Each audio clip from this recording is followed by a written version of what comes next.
Muhammadiyah pun segera berkembang keluar Yogyakarta. Cabang-cabang awal di luar Jogja ada di Jawa Tengah, Jawa Timur, dan Jawa Barat. Muhammadiyah antara lain hadir di Surakarta, Purwokerto, Pekalongan, Pekajangan, Garut, dan Batavia.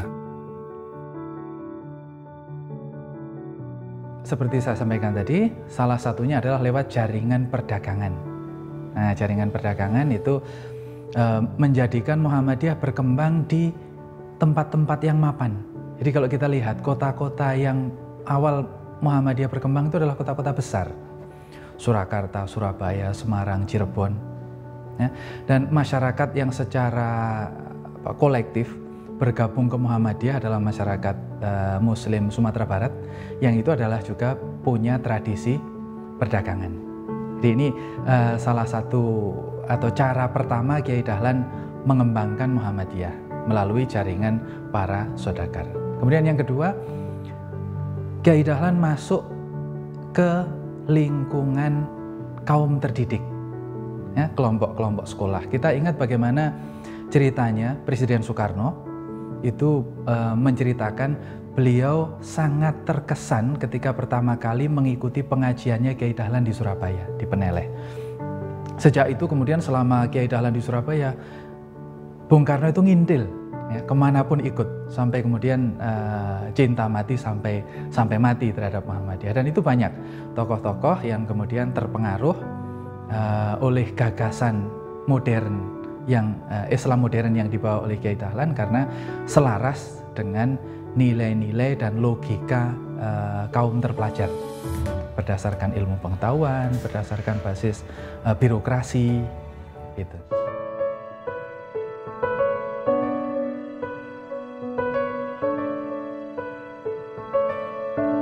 Pulau Jawa rupanya tampak semakin sempit bagi perkembangan cepat Muhammadiyah. Pada tahun 1926, di Madura sudah berdiri 5 cabang Muhammadiyah. Cabang merupakan salah satu bentuk kehadiran Muhammadiyah di luar Yogyakarta. Kehadiran Muhammadiyah juga ditandai oleh 316 sekolah berbagai jenjang, mulai dari Mulo hingga Quick School, yang didirikan Muhammadiyah di seantero Jawa dan Madura. Ini adalah respon Muhammadiyah terhadap tingginya minat masyarakat pada pendidikan agama sekaligus modern. Ya, kalau kita lihat secara historis ya, Muhammadiyah itu lahir sesuai dengan zaman. Pada waktu itu dikenal sebagai era kebangkitan nasional atau juga disebut sebagai era politik etik, di mana penjajah Belanda memberikan kesempatan kepada masyarakat pribumi untuk sekolah. Nah, Muhammadiyah tumbuh dan lahir berkembang di dalam semangat bangsa Muslim pribumi yang bersekolah. Nah, oleh karena itu, di dalam pembacaan saya, Muhammadiyah berkembang menggunakan 2 jalur. Ya, jalur sekolahan, pendidikan, dan jalur perdagangan. Kalau dulu para perintis Muhammadiyah itu berdakwah sekaligus berdagang. Nah, di dalam melembagakan dakwah itu, selain mengadakan forum-forum pengajian, majelis-majelis taklim, juga dibuatkan sekolah, ya, karena memang trennya begitu. Sehingga pengembangan Muhammadiyah itu menjadi sangat masif, ya, karena sesuai dengan kebutuhan bangsa pada waktu itu. Era pra-kemerdekaan itu adalah era ketika masyarakat merintis identitas kebangsaan, ya, melalui sekolah-sekolah. Karena pada waktu itu sekolah itu hanya ada 3 jenis, ya. Sekolah milik Belanda, sekolah milik Kristen, dan sekolah milik Muhammadiyah. Jadi sangat banyak tokoh-tokoh masyarakat baik di tingkat nasional maupun di tingkat lokal itu adalah produk dari Muhammadiyah atau hasil didikan dari sekolah Muhammadiyah. Tapi Muhammadiyah tidak berhenti di Jawa dan Madura.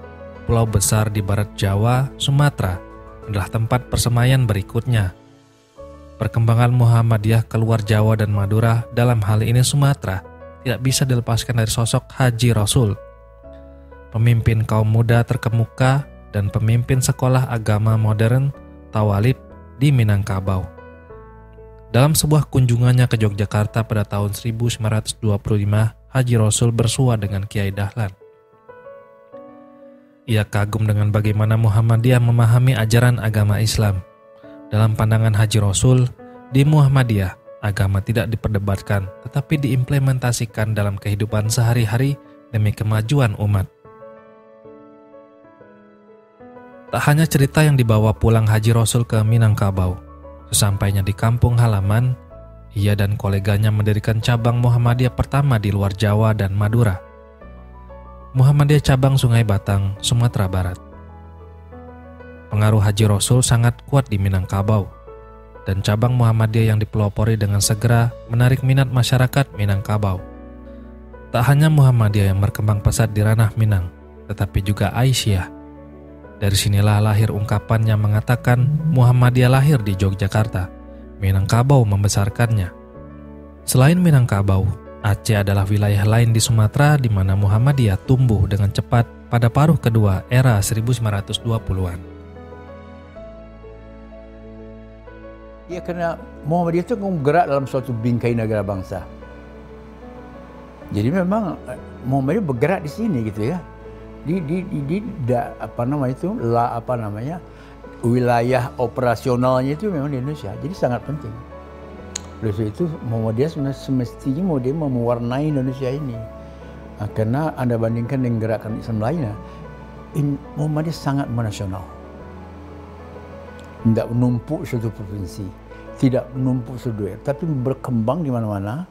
Ini sesungguhnya suatu potensi yang sangat luar biasa ya. Tapi kadang-kadang kita tidak menyadari itu, ya. Dan kita tidak agak lambat mengembangkan ponsel kita yang besar ini. Kepak sayap Muhammadiyah juga sampai ke arah timur Indonesia. Pada tahun 1926 lahirlah Muhammadiyah cabang Makassar dan menjadi cabang Muhammadiyah pertama di Sulawesi. Dari Makassar, Muhammadiyah berkembang hingga ke daerah lainnya di Sulawesi Selatan. Dalam waktu 11 tahun, tepatnya tahun 1937, Muhammadiyah di Sulawesi Selatan sudah punya 6 cabang dan 66 ranting. Menjelang kedatangan pasukan Jepang, ada 6.000 orang yang menjadi anggota Muhammadiyah di sana. Saya rasa sederhana aja, karena Muhammadiyah berbuat yang konkret. Namanya menyantuni orang miskin, mencerahkan orang-orang orang yang buta huruf lalu dicerdaskan, diberi mereka otaknya diisi, hatinya diisi, dan agak terlambat kita mengisi perut manusia. Jadi kalau otak hati sebenarnya dia sudah berhasil ya, tapi soal ekonomi kita mesti agak terbelakang soal ini. Jadi langsung konkret, ya orang yang konkret kan luar biasa. Lihat aja keadaannya waktu mengamalkan Al-Ma'un itu kan fenomenal betul itu. Kemudian juga tindakan konkret lagi, meluruskan kiblat, ya. Terus zaman itu kan itu sangat biasa aja. Waktu itu revolusioner, dan itu menimbulkan kegoncang sosial yang luar biasa. Kalau orang tak percaya diri tidak bisa itu. Tapi ke dalam punya ilmu, dia mengerti falak ya, astronomi itu.